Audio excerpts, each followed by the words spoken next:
ನಾಮಫಲಕ, ಜಾಹೀರಾತು ಫಲಕಗಳಲ್ಲಿ ಕಡ್ಡಾಯವಾಗಿ ಕನ್ನಡ ಭಾಷೆಗೆ ಹೆಚ್ಚಿನ ಆದ್ಯತೆ ನೀಡಬೇಕೆನ್ನುವ ರಾಜ್ಯ ಸರ್ಕಾರದ ಆದೇಶವಿದ್ದರೂ ಕೂಡ ಸ್ಥಳೀಯ ಆಡಳಿತಗಳು ನಿರ್ಲಕ್ಷ್ಯ ವಹಿಸುತ್ತಿವೆ ಎಂದು ಎಚ್. ಶಿವರಾಮೇಗೌಡರ ಕರ್ನಾಟಕ ರಕ್ಷಣಾ ವೇದಿಕೆ ಜಿಲ್ಲಾಧ್ಯಕ್ಷ ಡಾ. ಬಿ. ಎ. ದಿನೇಶ್ ಶೆಟ್ಟಿ ಆಕ್ರೋಶ ವ್ಯಕ್ತಪಡಿಸಿದರು.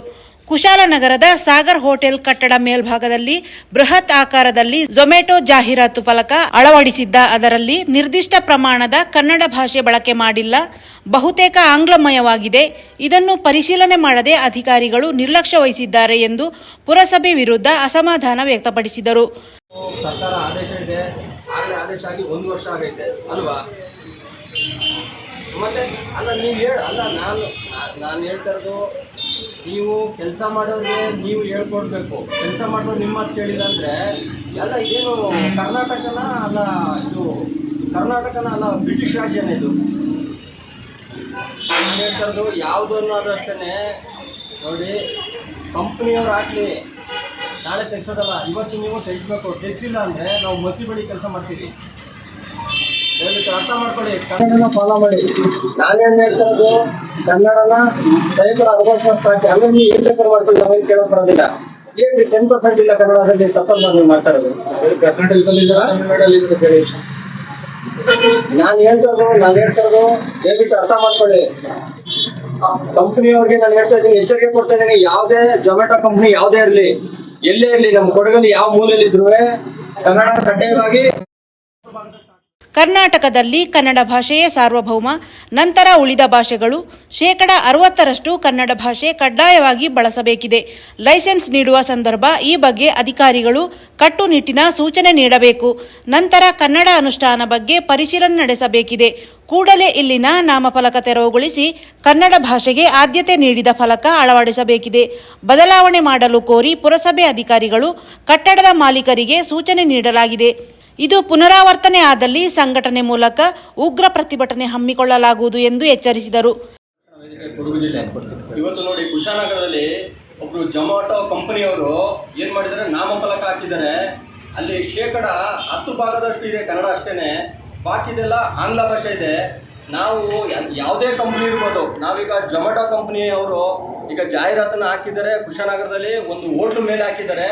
ಅದನ್ನ ಆದಷ್ಟು ಬೇಗ ಪುರಸಭೆ ಅಧಿಕಾರಿಗಳು ಅದನ್ನು ತೆರವುಗೊಳಿಸಬೇಕು. ಈಗಾಗಲೇ ಪುರಸಭೆ ಅಧಿಕಾರಿಗಳಿಗೆ ನಾನು ಮಾತಾಡಿದ್ದೀನಿ.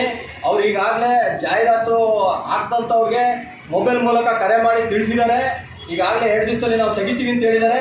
ಆದಷ್ಟು ಬೇಗ ತೆಗಿಬೇಕು. ಇಲ್ಲ ಅಂದರೆ ನಾವು ನೋಡಿ, ಇತ್ತೀಚಿನ ದಿನಗಳಲ್ಲಿ ಈ ಹಿಂದೆ ನಾವು 2 ಜಿಲ್ಲಾಧಿಕಾರಿ ಮನವಿ ಕೊಟ್ಟಿದ್ದೀವಿ. ಅದು ಮನವಿ ಏನಾಗಿದೆ ಅಂದ್ಬಿಟ್ಟು ನಾವು ಈಗ ಅದನ್ನ ವಿಚಾರಣೆ ಮಾಡಬೇಕಾಗಿದೆ. ಹಾಗೂ ಅದಲ್ಲದೆ ಸರ್ಕಾರ ಆದೇಶ ಮಾಡಿ 1 ವರ್ಷ ಆಗಿದೆ, 60% ಕನ್ನಡ ಬಳಸಬೇಕು ಎಲ್ಲ ನಾಮಫಲಕಗಳಲ್ಲಿ ಅಂತ. ಇವರು ಯಾವುದೇ ಲೆಕ್ಕಕ್ಕೆ ತಗೊಳ್ಳದೆ ಈ ಕನ್ನಡ ನಾಡಲ್ಲಿ ಅಂದರೆ ಕೊಡಗು ಜಿಲ್ಲೆಯಲ್ಲಿ ಯಾವುದೇ ಒಂದು ಲೆಕ್ಕಕ್ಕೆ ತಗೊಳ್ಳದೆ ಈ ಕೆಲಸವನ್ನು ಮಾಡ್ತಾ ಇದ್ದಾರೆ. ಈ ಕೆಲಸಕ್ಕೆ ಕಡಿವಾಣ ಹಾಕಬೇಕು. ಅಧಿಕಾರಿಗಳು, ಪುರಸಭೆ ಅಧಿಕಾರಿಗಳು ಇವ್ರಿಗೆ ಹೆಚ್ಚಿನ ದಂಡ ಹಾಕಬೇಕು. ಪರವಾನಗಿ ಕೊಡಕ್ಕೆ ಮೊದಲು ಇವರು ಫಸ್ಟು ನಾಮಫಲಕವನ್ನು ಪರಿಶೀಲನೆ ಮಾಡಿ ಆಮೇಲೆ ಇವ್ರಿಗೆ ಪರವಾನಗಿ ಕೊಡಬೇಕು. ಇಲ್ಲದೆ ಹೋದರೆ ಶಿವರಾಮೇಗೌಡರು ಕರ್ನಾಟಕ ರಕ್ಷಣಾ ವೇದಿಕೆ ಉಗ್ರವಾದ ಪ್ರತಿಭಟನೆ ಮಾಡ್ತೀವಿ. ಕರವೇ ನಗರಾಧ್ಯಕ್ಷ ಎಂಎಸ್ ಮಣಿಕಂಠ ಮಾತನಾಡಿ, ಇಲ್ಲಿರುವ ನಾಮಫಲಕದಲ್ಲಿ 10% ಕೂಡ ಕನ್ನಡ ಬಳಕೆಯಾಗಿಲ್ಲ. ಯಾವ ಆಧಾರದಲ್ಲಿ ಪುರಸಭೆಯಿಂದ ಅನುಮತಿ ನೀಡಲಾಗುತ್ತಿದೆ ಎಂಬುದು ತಿಳಿಯುತ್ತಿಲ್ಲ. ಅನುಮತಿ ನೀಡುವ ಸಂದರ್ಭ ಸರ್ಕಾರದ ಆದೇಶದ ಬಗ್ಗೆ ಮನವರಿಕೆ ಮಾಡಿಕೊಡಬೇಕಿದೆ. ಜೊತೆಯಲ್ಲಿ ಕನ್ನಡ ಬಳಕೆ ಬಗ್ಗೆ ಕೂಡ ನಿಗಾ ವಹಿಸಬೇಕಿದೆ ಎಂದು ಆಗ್ರಹಿಸಿದರು. ನಾವೀಗ ನಮ್ಮ ಹಿಂದೆ ಒಂದು ಜಾಹೀರಾತು ಫಲಕನ ಕಾಣ್ತಾ ಇದ್ದೀವಿ. ಅದರಲ್ಲಿ 10% ಕನ್ನಡ ಇಲ್ಲ. ಸರ್ಕಾರದ ಆದೇಶದ ಪ್ರಕಾರ 60% ಕನ್ನಡ ಇರಬೇಕು, ಉಳಿದ 40% ಉಳಿದ ಭಾಷೆಗಳು ಇರಬೇಕು ಅಂತ ಇದೆ. ಅದರಲ್ಲಿ ಪುರಸಭೆ ಅಧಿಕಾರಿಗಳು ಯಾವ ರೀತಿ ಇವರಿಗೆ ಅನುಮತಿ ಕೊಡ್ತಾರೋ ಗೊತ್ತಿಲ್ಲ. ಪುರಸಭೆ ಅಧಿಕಾರಿಗಳು ನಾವು ಎಚ್ಚರಿಕೆ ಏನು ಕೊಡ್ತಾ ಇದ್ದೀವಿ ಅಂದರೆ, ಇನ್ನು ಮುಂದೆ ಈ ಥರ ಜಾಹೀರಾತು ಫಲಕ ಅಳವಡಿಸಲು ಯಾರಾದರೂ ಅನುಮತಿಗೆ ನಿಮ್ಮಲ್ಲಿ ಪರವಾನಗಿ ಮುಖಾಂತರ ಕೋರಿದರೆ ನೀವು ಸರ್ಕಾರದ ಆದೇಶದ ಪ್ರತಿನ ಅವರಿಗೊಂದು ಕೊಡಿ. ಆಗ ಅವ್ರು ಮನದಟ್ಟಾಗೋದು, ಅದನ್ನು ಓದಲಿ. ಕಡ್ಡಾಯವಾಗಿ ಆ ಥರ ಮಾಡಬೇಕು. ನೀವು ಸುಮ್ಮನೆ ನಾಮಕಾವಸ್ಥೆ ಅವ್ರಿಗೆ ಹೇಳ್ತೀರಾ, ನೀವು ಹೇಳಿದ್ರೆ ಅವ್ರು ಕೇಳೋದಿಲ್ಲ. ಅವ್ರಿಗೆ ಉಲ್ಲಂಘನೆ ಮಾಡಿದ್ದಾರೆ ಮಾಡಬೇಕು. ಅವ್ರೀಗ ನಾಮಫಲಕ ಅನುಮತಿ ಕೊಡ್ತಾರೆ, ಅದು ಹಾಕಿದ ಮೇಲೆ ಬಂದು ಸ್ಥಳ ಪರಿಶೀಲನೆ ಮಾಡಬೇಕು. ಅವರ ಕರ್ತವ್ಯ ಅದು. ಅಮೌಂಟ್ ಕಟ್ಸ್ಕೊತಾರೆ. ಅನುಮತಿ ಕೊಡುವಾಗ ಸರ್ಕಾರದ ಆದೇಶ ಏನಿದೆ ಅದನ್ನು ಪ್ರತಿ ಅವ್ರಿಗೆ ಕೊಡಲಿ. ಆ ಪ್ರತಿ ಪ್ರಕಾರ ಅದರ ಪ್ರಕಾರ ಮಾಡಬೇಕು ಅಂತ ಕೊಡಲಿ, ಸೂಚನೆ ಕೊಡಲಿ. ಯಾಕೆ ಮಾಡೋಕ್ಕಾಗಲ್ಲ? ಪುರಸಭಾ ಅಧಿಕಾರಿಗಳು ಈಗ ನಾವು ಬೇರೊಂದು ವಿಚಾರಕ್ಕೆ ಪುರಸಭೆಗೆ ಹೋದ್ವಿ, ನೀವು ದಾಖಲೆ ಕೊಡಿ, ಅದು ಕೊಡಿ, ಇದು ಕೊಡಿ ಅಂತ ಕೇಳ್ತಾ ಇದ್ದಾರೆ ಪಾಪದವ್ರನಲ್ಲಿ. ಇವ್ರಿಗೆ ಏನು ಕೇಳ್ತಾರೆ ಅವರು? ಇವರು ಕಣ್ಣು ಮುಂದೆ ತಪ್ಪು ಮಾಡಿದಾರಲ್ಲ, ಏನು ಕೇಳ್ತಾರೆ? ಇದನ್ನು ತಕ್ಷಣ ತೆರವುಗೊಳಿಸಬೇಕು. ನಾವು ಇವರು ಜಾಹೀರಾತು ಫಲಕಕ್ಕೆ ಕಪ್ಪು ಮಸಿ ಬೆಳಿತೀವಿ ಇನ್ನು ಮುಂದೆ. ಅದಲ್ಲದೆ ಕಟ್ಟಡ ಮಾಲೀಕರಿಗೆ ಎಚ್ಚರಿಕೆ ಕೊಡ್ತಾ ಇದ್ದೀವಿ ನಾವೇನೆಂದರೆ, ನೀವು ಹಣದ ಆಸೆಗೆ ಯಾವುದೋ ಜಾಹೀರಾತು ಫಲಕ ಅಳವಡಿಸಲು ಅನುಮತಿ ಕೊಡುವ ನಿಮ್ಮ ಸ್ಥಳ ಕೊಡುವಾಗ ಅವರಿಗೆ ನೀವು ಸೂಚನೆ ಕೊಡಿ, ಕನ್ನಡದಲ್ಲೇ ಕೊಡಿ ಅಂತೇಳಿ. ಕರ್ನಾಟಕದಲ್ಲಿ ಕನ್ನಡಿಗನೇ ಸಾರ್ವಭೌಮ, ಕನ್ನಡ ಬಿಟ್ಟು ಬಾಕಿ ಅಲ್ಲ. ಕನ್ನಡಕ್ಕೆ ಮೊದಲು ಆದ್ಯತೆ ಕೊಡಲೇಬೇಕು. ನೀವು ಪುರಸಭೆ ಅಧಿಕಾರಿಯಲ್ಲಿ ಇದು ಕಟ್ಟ ಕಡೆ ಎಚ್ಚರಿಕೆ ನಾವು ಕೊಡ್ತಾ ಇರೋದು. ಇನ್ನು ಮುಂದೆ ಈ ಥರ ಯಾವ್ದಾದ್ರು ಬೋರ್ಡ್ ಕಂಡಾಗ ಪುರಸಭೆಗೆ ಯಾವುದೇ ಸೂಚನೆ ಕೊಡೋಲ್ಲ. ನಾವು ನೇರವಾಗಿ ಪುರಸಭೆಗೆ ಮುತ್ತಿಗೆ ಹಾಕ್ತೀವಿ. ನಾವು ಪುರಸಭೆ ಮುಖ್ಯಾಧಿಕಾರಿ ಕಚೇರಿಗೆ ಮುತ್ತಿಗೆ ಹಾಕ್ತೀವಿ. ನಾವು ಆ ಮುಖಾಂತರ ರಕ್ಷಣಾ ವೇದಿಕೆಯಿಂದ ಕನ್ನಡ ಉಳಿವಿಗಾಗಿ ಯಾವ ಥರ ಹೋರಾಟಕ್ಕೆ ತಯಾರಾಗಿದ್ದೀವಿ.